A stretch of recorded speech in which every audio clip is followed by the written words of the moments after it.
Welcome back, everybody.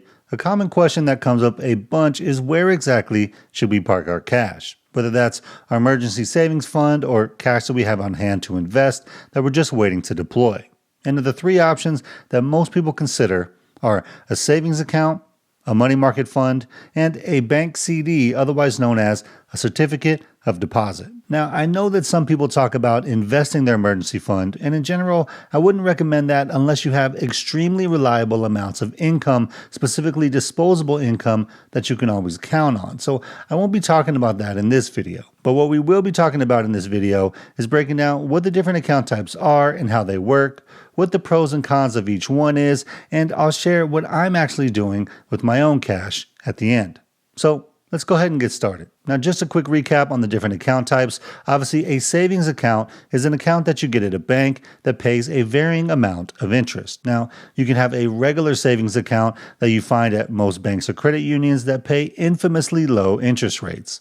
And then you have what they call an HYSA, or a high yield savings account that some banks and credit unions offer. But they're usually more digital focused banks like American Express, SoFi, and Marcus by Goldman Sachs. Now, a CD, or certificate of deposit, is a type of savings account at a bank where they offer you slightly higher interest rates in exchange for locking your money up with them over a period of time. And what I mean by this is with a savings account, you can kind of transfer money in and out of it. You can sometimes access it at an ATM, but in general, you have access to the money whenever you want it. Whereas a CD will have a specific interest rate for a specific period of time, which basically guarantees you that amount of interest as long as you keep the funds there and you don't try to withdraw them. Now, if you choose to break that agreement because you need the funds, then you can usually do so as long as you pay a penalty. And then lastly, there's money market funds. Now, to be clear, I'm talking about money market funds in brokerage accounts because there's also money market deposit accounts that you can get at a bank, which kind of offer the same type of thing,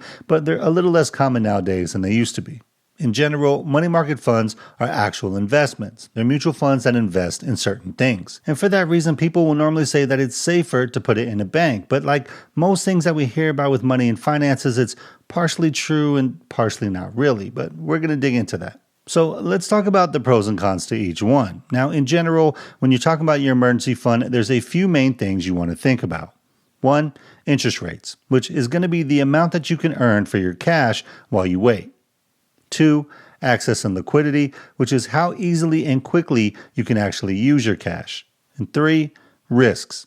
How are you protected? From what are you protected and for how much? And then 4, difficulty. How complicated is it in relation to the other options? So let's go ahead and break down each account type based on these criteria. Now, a normal savings account usually has an atrocious interest rate because if you go to any of the big banks, you're looking at probably getting 0.01% in terms of the interest that you're going to earn on your savings, which is basically nothing. So they are by far the worst option for being able to earn money on your cash. Now, in terms of access and liquidity, they're usually the best because you can transfer into your primary checking and usually access cash via ATMs and get just about immediate use of your money.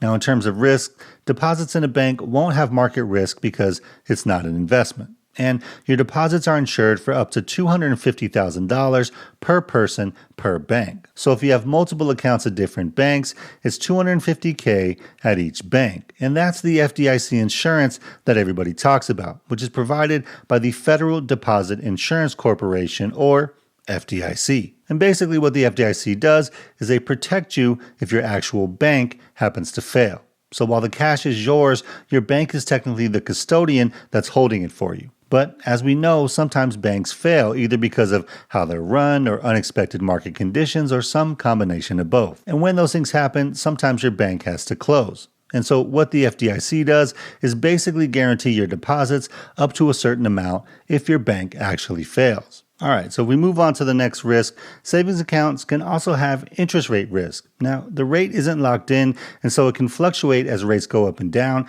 and sometimes that's going to be to your advantage, and sometimes it's not, depending on which direction the rates are moving. And then next, savings accounts have inflation risk, mainly because inflation is obviously going to be higher than the 0.01% that you're earning, so your money is losing value over time. And lastly, in terms of difficulty, savings accounts are pretty straightforward if you've ever had a regular checking account, so I'd put them at low on the difficulty scale. Now, if we move on to high yield savings accounts, it's going to be mostly the same with some slight tweaks. Now, in terms of interest rates, they're usually pretty attractive, with rates right now being between 4 and 5% on average. For access and liquidity, high yield savings accounts are pretty good, but I would say most of them would likely require you to wait about one business day before actually accessing your funds. And that's because many of them don't actually have ATM access, which would require you to transfer the funds to your primary bank before you could access the cash. Now, there are some like SoFi that actually have ATM access, but I would say it's more the exception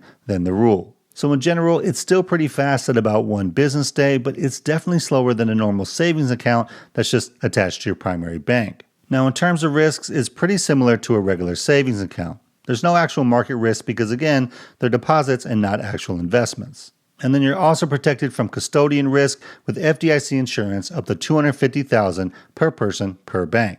Now, again, you will have interest rate risk because the interest that they give you is going to fluctuate up and down. And again, sometimes it's going to be to your advantage and other times it won't be. There is inflation risk, but it's much lower than with a regular savings account. And that's because your high yield savings account is paying you a much higher interest rate that's slightly beating or at least keeping up with inflation for now. Then lastly, in terms of difficulty, it's still pretty low. Like, yes, you would have to transfer funds to use the cash, so I guess it's slightly more complicated than just a regular savings account, but I would still consider this pretty low difficulty. Okay, now real quick, certificate of deposits or CDs. Now in terms of interest rates, they tend to be slightly more attractive than high yield savings accounts, with many paying between 4.5% to 5% or even higher in some cases, depending on the actual length of time that you're willing to lock your money up for. Now, for access and liquidity, this is obviously going to be the worst of the bunch because that's kind of the whole idea with a CD. Like, you're getting a higher rate because you're locking your money up with them for a period of time, which also means that you can't add money to it as well, and it just kind of sits there with the original amount that you put in. Now, they'll allow you to access your funds early if you're willing to pay a penalty. But again, this is easily the least accessible option. Now, in terms of risks, it's going to be very similar to the previous ones. There's no market risk because, again, they're deposits and not an investment. You're protected from custodian risk up to $250,000 per person per bank with FDIC insurance. In terms of interest rate risk, it's slightly different than the other options. Your rate is actually locked in for a period of time that you set, so it's guaranteed not to go down. But you do have the risk that interest rates will rise and you're going to miss out on any of those increases. And lastly, there is inflation risk, but again, it's much lower than a regular savings account because the CD tends to pay a higher interest rate, and it's slightly beating or at least keeping up with inflation, again, for now. And then in terms of difficulty, I would rate it as a medium. It's not as easy as a savings account, but many times it's with your actual bank. So other than the initial setup and then deciding what to do when your time period ends, there's really not much else to do. Okay, now lastly, money market funds. Now, in terms of interest rates, obviously they're going to vary based on the type of money market fund and the provider of the fund, but in general, you can frequently find them paying over 5% right now. So I would consider them the best option in terms of the highest rates. For access and liquidity, in general, it's going to take multiple steps to get access to your money out of the money market fund, because many times you have to sell a portion of the fund that you're invested in and wait for the money to settle, which could take a day or two, and then transfer the money out of your brokerage into the bank where you can get access to it. And in some cases, you may actually have a checking account at your brokerage, and that may make it easier or speed things up. But overall, I would say that it's going to take probably 1 to 2 days minimum to get access to your cash. Now, in terms of risks, here's where it's slightly different, because technically a money market fund is an investment. There's market risk there, so picking the right fund is going to be important. For example, if we look at this list of Vanguard money market funds, you can see that there's different varieties and they all carry slightly different risks. You have the California and New York specific ones that are paying lower rates, but they also provide tax-free interest for California and New York residents, respectively. They invest in state-specific municipal securities, though, so the risk is that if either of those states defaults on their debt or is downgraded, then your money could be impacted. But then you have like the Vanguard Federal Money Market Fund that pays higher interest, but is also taxable at the federal level and at least partially taxable at the state level.